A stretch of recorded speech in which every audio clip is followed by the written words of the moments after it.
Op lange termijn zitten we daar met natuurlijk doelstellingen van Europa.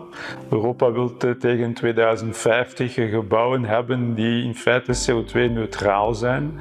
Dat betekent dat alles wat dat nu nog CO2 uitstoot, het zij de klassieke gasketel of mazoetketel, dat die vervangen zou worden door andere systemen.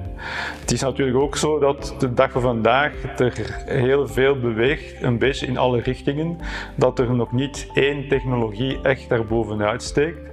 Alles gaat natuurlijk zeer sterk richting warmtepompen, maar bijvoorbeeld als je denkt aan windenergie, als je denkt aan hernieuwbare zonne-energie, je hebt dat niet alle dagen voorhanden. Het kan soms heel mooi weer zijn en windstil, ofwel grijs weer en zeer winderig, maar er zijn ook dagen bij dat je ofwel de twee hebt, waardoor dat je dan een overproductie hebt, en andere dagen waar je geen van beide hebt en dan misschien met tekorten zit. En heel het gebeuren op Europa gaat ook richting uit om die energie te kunnen stockeren. Dat betekent dat je dat kunt doen met klassieke elektrische batterijen, maar dat heeft natuurlijk ook een milieu-impact die niet altijd zeer positief is. Of men denkt onder andere aan het hergebruik van het aardgasnet.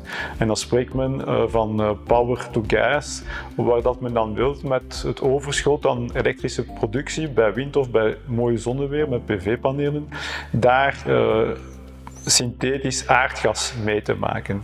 En dan kun je op basis van het bestaande net in feite energie gaan stockeren om bij minder goede hernieuwbare dagen, om het zo te zeggen, je gestockeerde energie te gaan terugverbranden met bijvoorbeeld WKK's of gascentrales om daar uw elektriciteit te gaan produceren.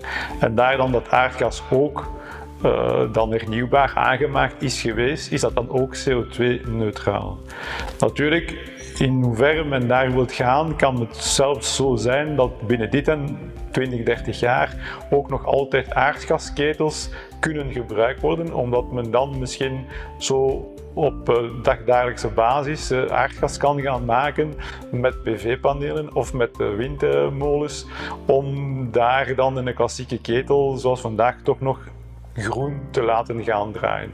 Dus er zijn heel veel ontwikkelingen die plaatsvinden. Onder andere onze universiteiten zijn daar ook zeer actief. Ik denk aan Antwerpen, Gent, Luik, ook de KUL, waar dat we toch een paar professoren en ontwikkelingen hebben die zeer sterk de kaart trekken op dat gebied.